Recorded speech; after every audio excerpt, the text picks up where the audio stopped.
We are now well into the fifth consecutive decade without a Pirate pennant. Could their pitching staff solve that soon? You are Locked On MLB, your daily MLB podcast. Part of the Locked On Podcast Network, your team every day.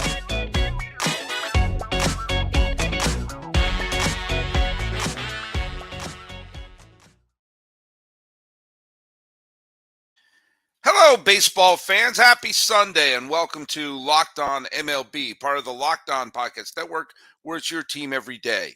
This is the daily podcast. We talk about all of Major League Baseball. I am your host, Paul Francis Sullivan. If you don't believe me, then how could I have a lower third where I'm called Sully?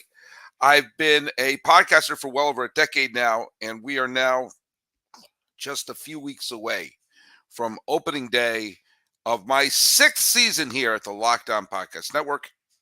Follow us on Locked On MLB Pods on Twitter or whatever it's called now on Instagram. I am your pal Sully. I'm at Sully Baseball on Twitter, Sully Baseball Podcast on Instagram. And be sure to like, subscribe, share. Just enjoy the show on YouTube. If you like the show, again, subscribe and like, and tell your friends about it. We got a full season of good shows. We're also going to be doing Women's Baseball every day. And we're going to see, it's going to be a wild year, a very unpredictable year, to be sure. And if you're listening to us every day, and you're going to post something on the social media every day, make sure to put in that hashtag #EverydaySully. So I know who's listening to us every single day. I'm recording this on the Sunday morning, the 3rd of March. I may have a show Monday morning and may not, depends on how things are going. But this way I know I'm doing a show. So Monday morning, there's a brand new show if you haven't heard since last week. And by the way, let's just quickly go through the trivia question, which we had Javier Reyes was on the show, big San Diego Padres man. And I said the Padres have won a grand total of one World Series game in their history. How long did the starting pitcher last in the one game the Padres won in their history? Big John 08865 and One Horse Meyer got the correct answer. The answer was Ed Whitson started Game 2 of the 1984 World Series for San Diego, and he recorded 2 outs. He lasted 2/3 of an inning.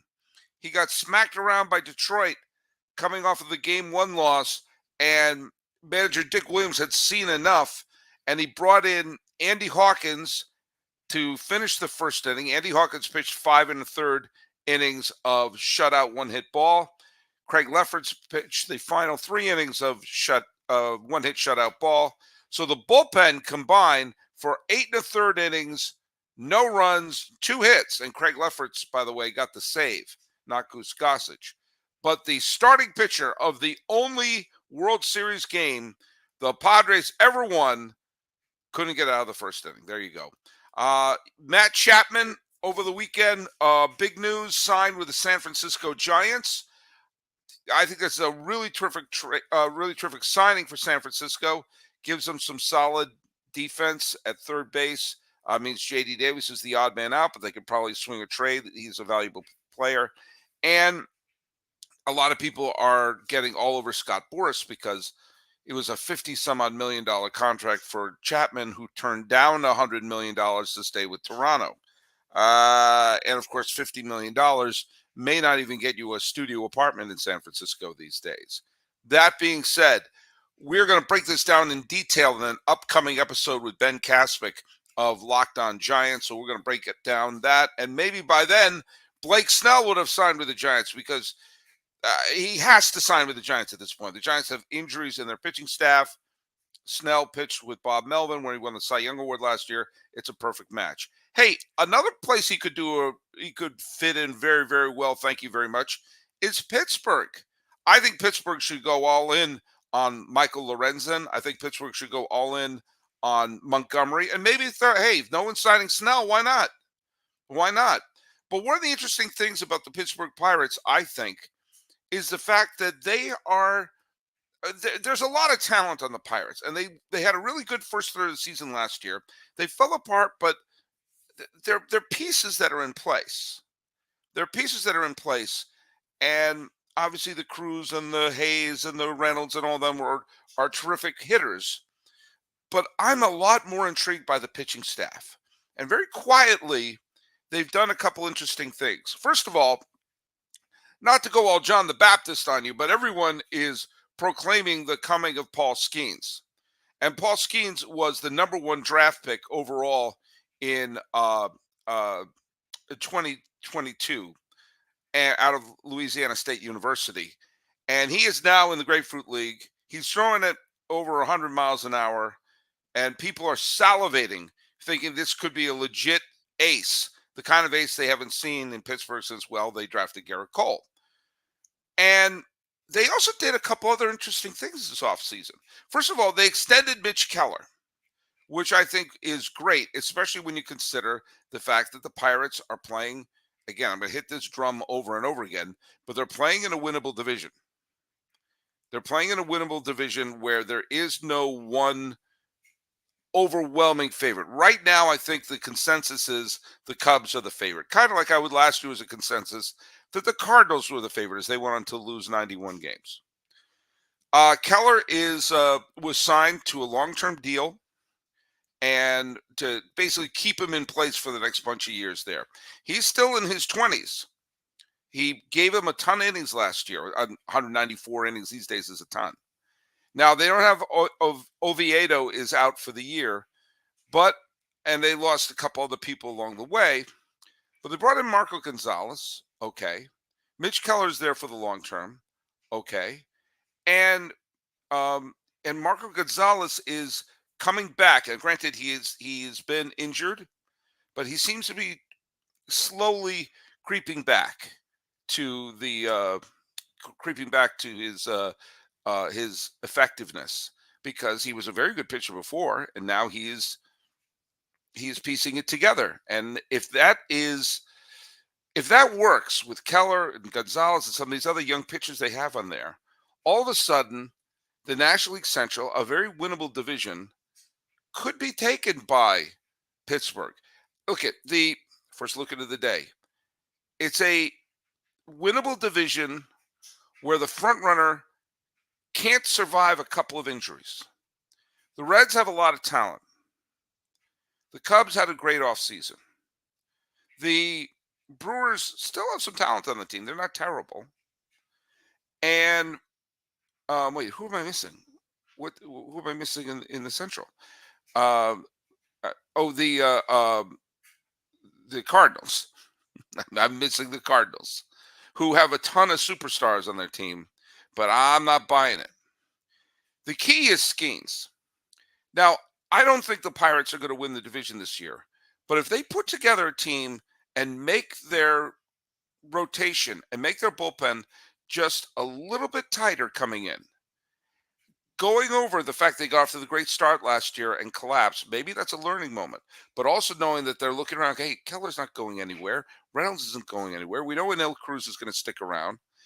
And if we just make it so we have a decent pitcher pitching each day, a decent reliever coming out of the bullpen, so the arrival of Skenes is not to basically carry the staff, but to be plugged right into a staff where there are already pieces in place.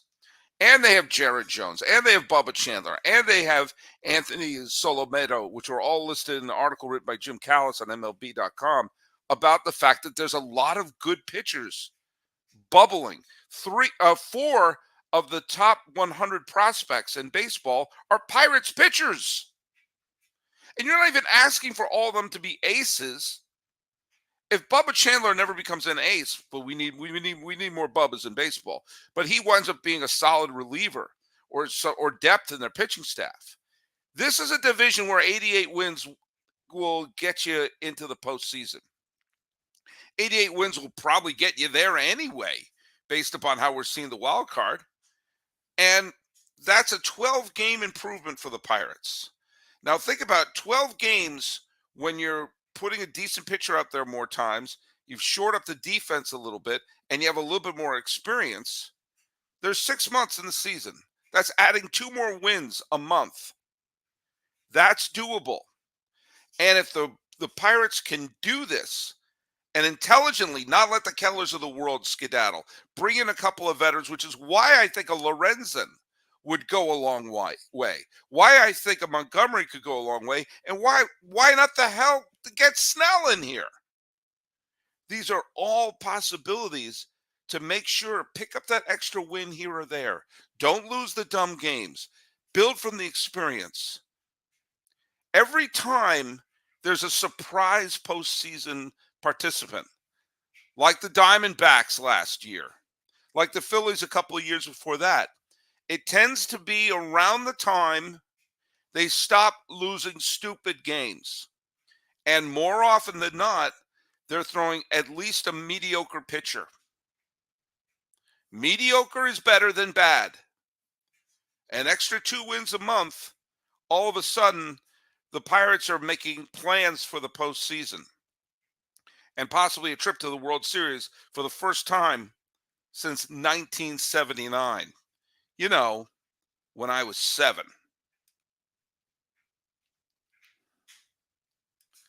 We are now going to hear a little something from our friends over at FanDuel. FanDuel, are you familiar with FanDuel? FanDuel is America's #1 sportsbook. And right now, it is the best time to be betting on basketball, not just the NBA, but the March Madness is about to begin. We're in March right now. Get buckets with your first bet on FanDuel. Right now, new customers can get $150 in bonus bets with any winning $5 bet. That's $150 if your first bet wins. Bet on all your favorite NBA players and teams with quick bets, live same-game parlays, exclusive props, and more. Just visit FanDuel.com/lockedon and shoot your shot. FanDuel is the official sportsbook partner of the National Basketball Association. Let's talk a little bit about the fact that Locked On has launched the first ever national sports streaming show that's on 24/7 on YouTube, and now it's available on Amazon Fire TV and the free Fire TV channels app. Locked On Sports Today is here for you 24/7, covering the top sports stories of the day with local experts of Locked On plus national shows covering every league. Find Locked On Sports Today now available on the free Fire TV channel app. I'm going to be doing I previewed the fact that we're going to be having on Ben Casper to talk about the Ben Chapman signing. I am very, very happy that we're going to have Bob Kendrick from the National Negro Leagues Museum in Kansas City. He was a guest on the Old Sully Baseball podcast, and I had him back here. Well, we spoke via Zoom. We couldn't use this platform. We had to use the Zoom. But we had a wonderful conversation. We were on the phone for about an hour talking about the Negro Leagues and its effects. And so one of those, we're probably going to break that into a couple episodes. Certainly one of them's being dropped this week. And we're just talking about the legacy of many of the players and so many of the players who were wonderful, who didn't get their chance. And some of them were kept out because of the gentleman's agreement that only allowed a certain number of black players on the team. Well, on this day in baseball history, in 1987, a special committee from the Baseball Hall of Fame elected Ray Dandridge to the Hall of Fame. Now, I remember in 1987, I was 15 years old, and Sports Illustrated had a wonderful issue about, it was just a whole issue about baseball, like parts of it history, parts of it about stadiums, parts of it about what was happening in the game. At that point, I think it was called A Day in Baseball. Anyway, one of the articles in there was about Ray Dandridge, who I had never heard of. And he was thankfully alive in 1987. And I remember I had a tear in my eye reading the article because he was living with his wife in Palm Bay, Florida.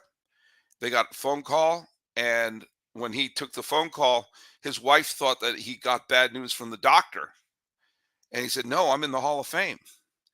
And it was wonderful that he was able to be recognized. He was able to come to the ceremony. And today was the day that he was elected to the Hall of Fame in a special committee. Dandridge is a name that, unless you're a student of the history of the Negro Leagues, you probably Don't know him. He's probably an obscure name.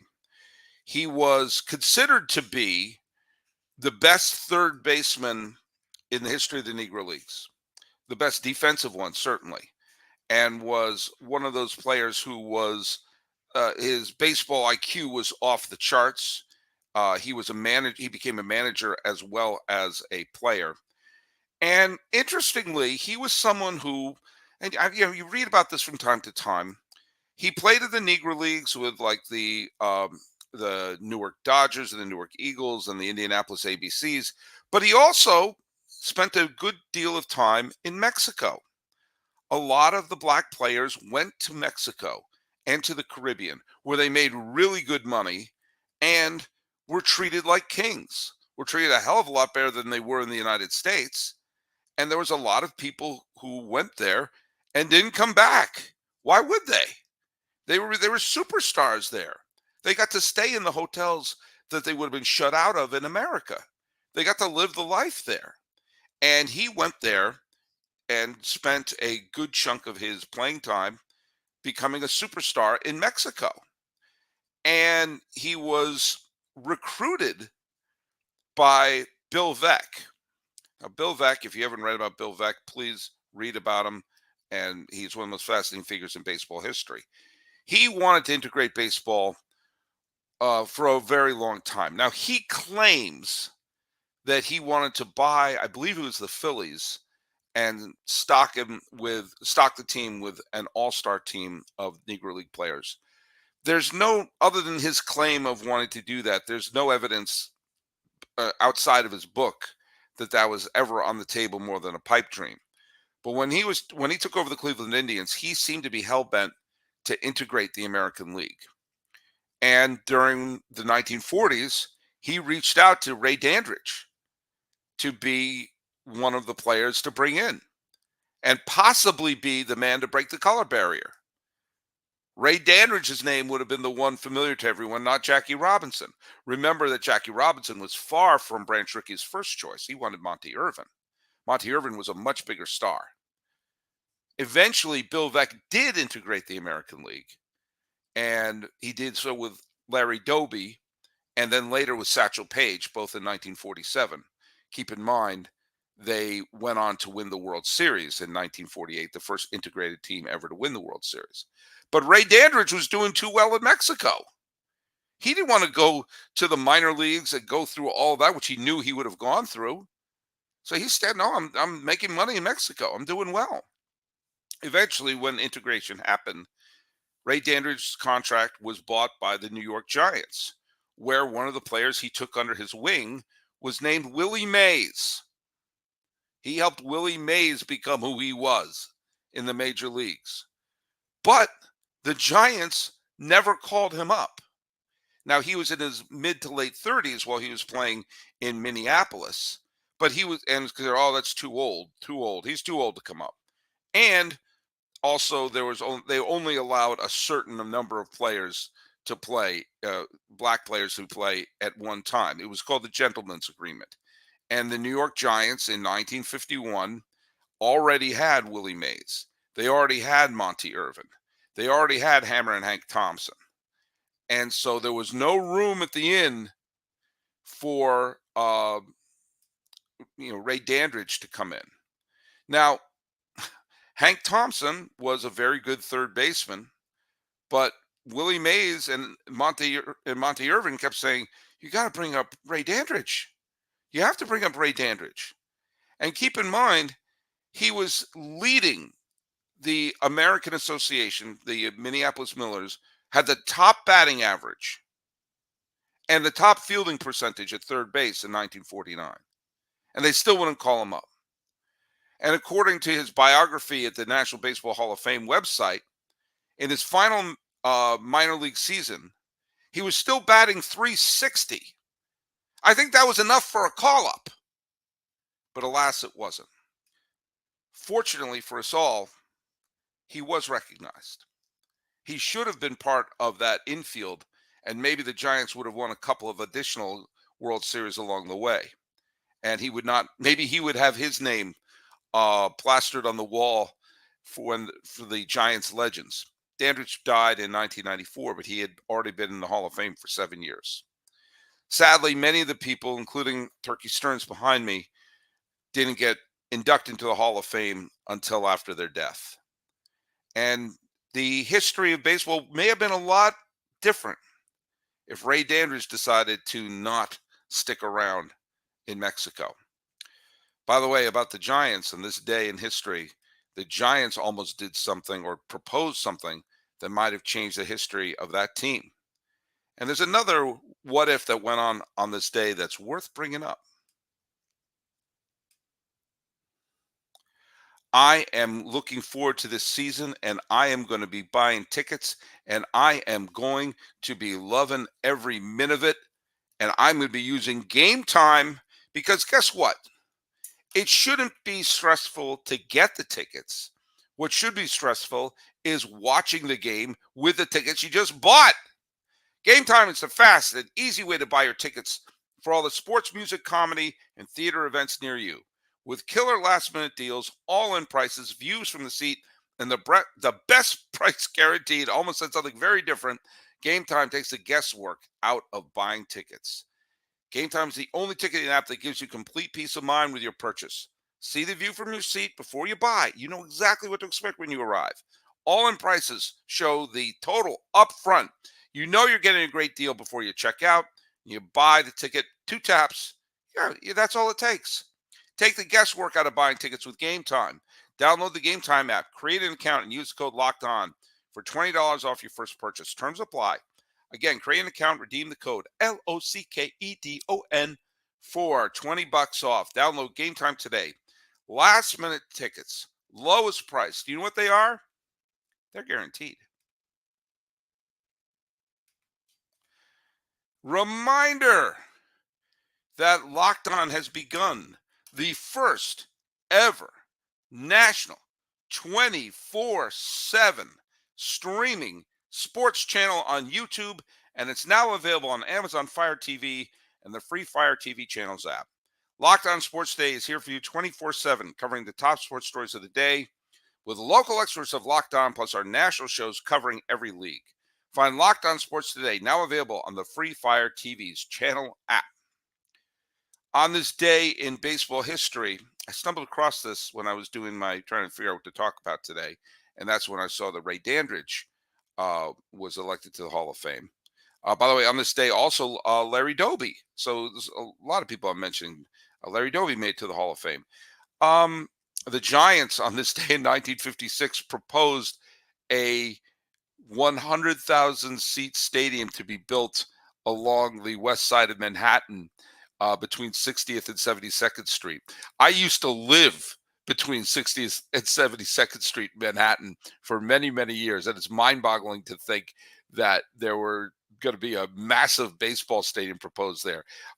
It was a pipe dream. There was no way it was going to be made, and led directly to the Giants moving to San Francisco. But it was on this day a much more substantial what if happened.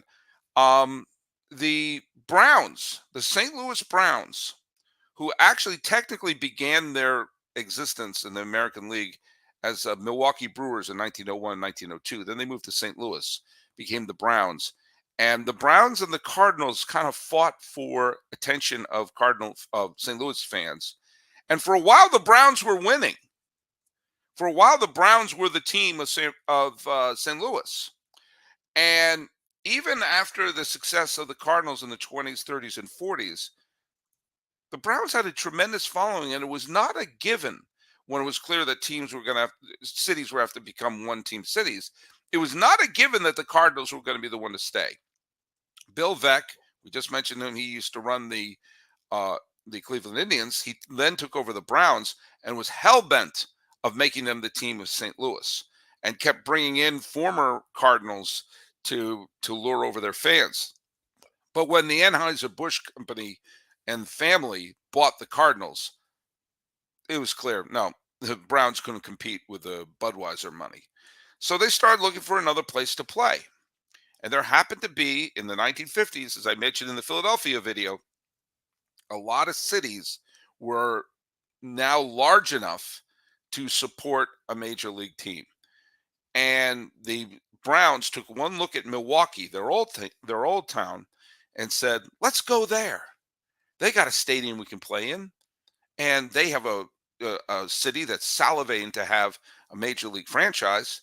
Let's move there."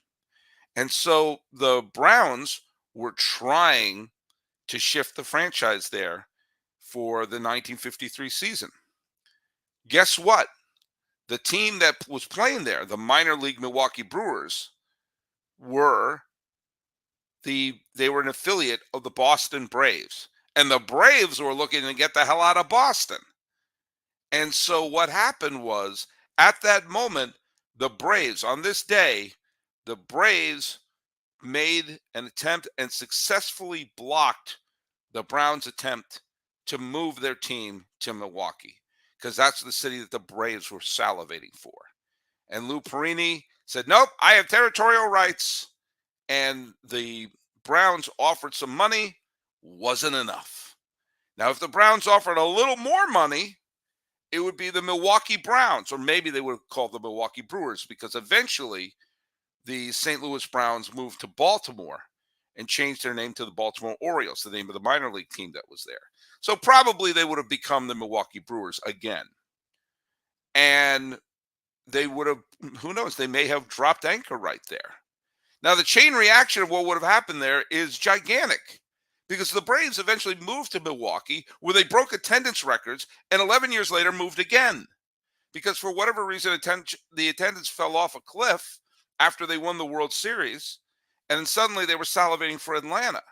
So they landed in Atlanta, and the team, the expansion Seattle Pilots in 1969, wound up moving to Milwaukee, and the anger for the Pilots moving led to the formation of the Seattle Mariners.